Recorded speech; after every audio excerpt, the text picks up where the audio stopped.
Okay. All right. Introduction to Islamic Finance. Section 2 has introduction to riba, meaning of riba, the prohibitions in the Quran and Hadith, types of riba and the prohibition, Qarar, Maisir, and money in Islamic Sharia, profit and interest. Interest in the modern financial world is commonplace. It is a staple feature of capitalist system that values profit above everything else via competition rather than cooperation. Despite the amount of wealth that the Western economic system has created, there are major concerns over the huge disparities developed between rich and poor. Riba has been extracted from raba. It means addition or increase. Literally means to increase, to grow, to rise, to add, to swell. It has, however, not every increase or growth which has been prohibited by Islam. The Sharia riba technically refers to the premium that must be paid by the borrower to the lender, along with principal amount, as a condition of the loan. In the sense of riba, has the same meaning as interest in consensus of all jurists. So Quran and Hadith do not make any such difference between usury and interest. The usury both are taken as synonymous for the Arabic word riba. In several verses of the Quran, Allah has mentioned the consequences of riba. The Quran did not declare the prohibition of riba in the early stage of revelation.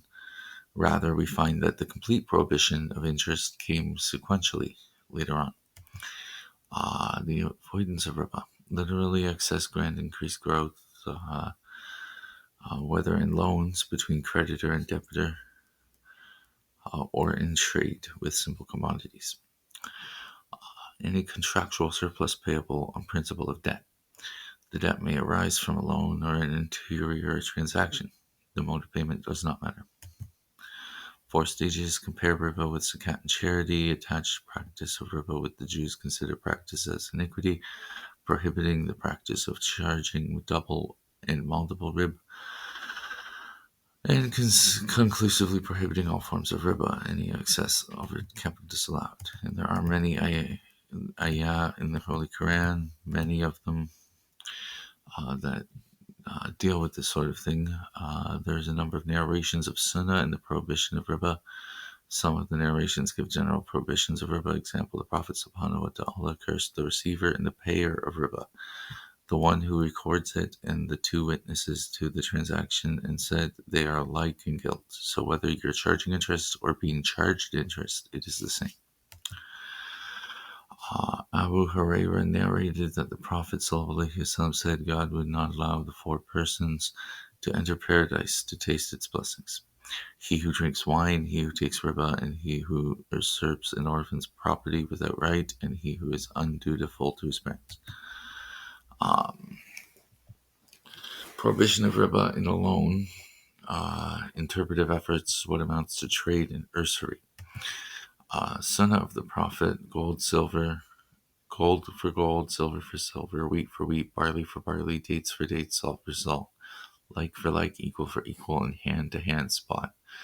If commodities differ, they may sell as you wish, provide the exchange in hand-to-hand or spot transaction. Again, with this sunnah, the interpretive efforts and application are in currency and staple food. So same denomination, different denomination for currency, and staple food is more summary of rules under the Hadith. Modern riba application. The application of riba goes into currency and riba buyu. The contemporary finance riba can occur in all interest-based lending activities, all conventional bonds, fixed return on deposits, for example, the secondary trading of debt securities. Thus, to be Sharia compliant, all contracts in Islamic finance cannot be involved in any of the usurious activities mentioned above. The division of riba is done into riba al-duyun in a loan contract, or riba al-buyu in exchange contracts. Types of riba. Under Islamic law, riba can occur in 2 main situations: riba al-duyun, In the excess occurs the debt loan transactions because extensions delay in repayment. And riba al-buyu, the riba in excess, which occurs in trading transactions involving the exchange of riba-bearing commodities without observing the required rules. Riba al-duyan, the debtor borrowed money and paid at a certain time, and the amount is more than the amount borrowed. A creditor gives a periodic loan and takes monthly interest arising out of exchange contract. The buyer must pay a consideration. Okay, and riba al-buyu in exchange, mainly based on the saying of the Prophet, gold for gold, silver for silver, so on. These commodities can be classified under two main categories, which make the ilah ratio descendantity, or the rationale for the decision for the prohibition. Medium exchange, currency or gold or silver. Staple foods, wheat, barley, dates, and salt, mostly for agricultural organizations like farms. Any other items, even though not mentioned in the hadith, are qiyas. Riba in modern financial transactions. Riba in modern financial transactions. Riba al-duyan in certain controversial contracts. Riba al-buyu mainly al-bay al-sarf, exchange or currencies. The avoidance of gharar, meaning gharar, literally risk or uncertainty or hazard. The sale of probable item whose existence and characteristics are uncertain due to risky nature, which makes the trade similar to gambling in concept. Examples of this kind of sale in hadith: sale of fish in the sea, birds in the sky, sale of unborn calf in its mother's womb, sale of runaway animal, slave, involve item which may or may not exist. However, the Prophet ﷺ did lay down some principles for the prohibition of gharar. Examples given in the hadith were some of the manifestations of doctrine, but not principles. This has led to the dispute among jurists on the area of coverage of gharar. Meaning has a range of negative connotations, such as uncertainty, deception, risk, hazard, ignorance. If there is gharar in contracting party, do not really understand the attributes, consequence of contract. Under Islamic law, gharar is prohibited because its existence is the contract that denies the parties the equal bargaining power and cannot be made informed decisions, or if there is risk on delivery of the object of the contract. Again, the prohibition of gharar has interpretive efforts in the unjust and trade mutual consent. Prohibition of gharar in the Sunnah. The Sunnah uses the word gharar as the derivatives much more extensively. In the sense of several new meanings are added. In relation to commercial transactions, the Prophet ﷺ in many of his sayings directly prohibited the sale of involving gharar in uncertainty and jahala, ignorance. Thus, the prohibition of gharar is made conclusive by Sunnah, Hadith, and the Prophet ﷺ. Prohibition of gharar sale. The prohibition of sale of fish in the sea or birds in the air, unborn animals, etc. In Islamic law, gharar can be found in two degrees: excessive or major, or minor and tolerable. Fa'ish and yasir. Excessive or major, and minor or intolerable. Only major or excessive gharar will affect the validity of contracts, where it will render the contract void.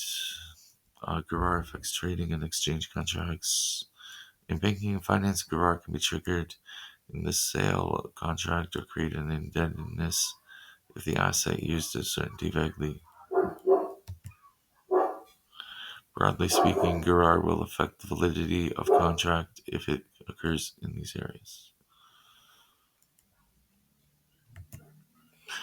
Benchmark. To prevent gharar, the parties to contract must have adequate knowledge and information on the subject matter. Their existence and deliverability, its quality, quantity, and attributes are known, time frame of payment and delivery.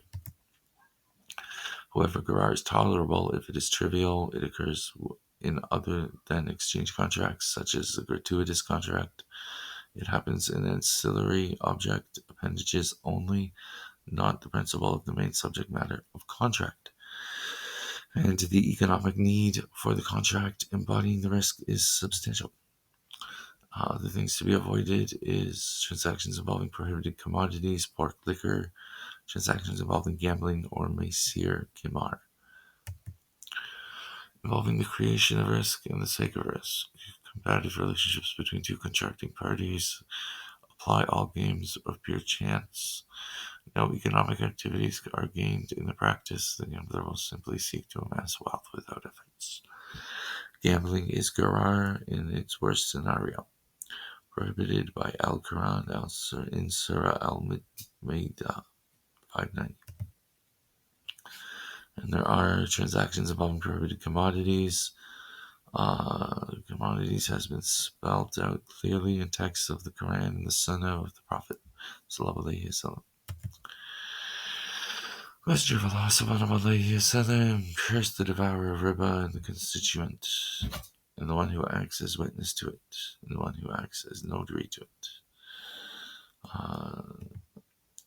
Iwad is a necessary condition to render a profit licit in a transaction. Iwad may have two forms: kasib, work, effort, and gorm, risk. The right to earn profit goes with the risk in assuming loss. Revenue goes with liability. The nature of money. Money has been treated as a commodity.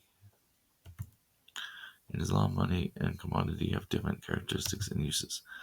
Money has no intrinsic utility, cannot be utilized in direct fulfillment of human needs, can only be used in acquiring some goods and services. Has intrinsic utility, and commodity can be utilized directly without exchanging it for some other thing. Islamic alternatives to interest rates. Trading as a way to avoid interest. Trading through various types of contracts, such as sale and purchase contracts, partnerships contracts, leasings, and so on. The difference between interest and trade. Trade, the purchaser and the vendor exchange the basis of equality. The interest of the creditor get for himself a definite amount of money for his loan, but all of the debtor is certain of the time, the use of the money. Secondly, from the point of view trade, the moment a commodity is exchanged for its price, the transaction comes to an end. But in the case of interest, the debtors actually spend the amount borrowed from the creditor and has to return the same amount in addition by way of interest. The differences between profit and interest. Settlement of the profit between buyer and seller is made on equal terms. In the case of interest, obvious, and debtors cannot settle the transaction on equal terms with the creditor because this is a weaker position. As far as the money lender is concerned, he gets fixed sum of interest and considers his profits. If the debtor spends borrowed money in fulfilling his personal needs, the time factor definitely does not bring any profit at all.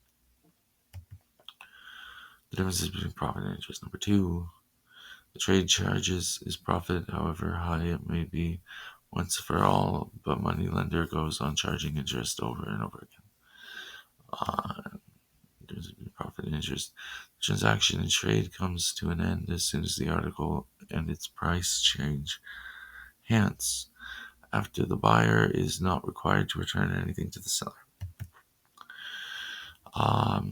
There is questions in the comments.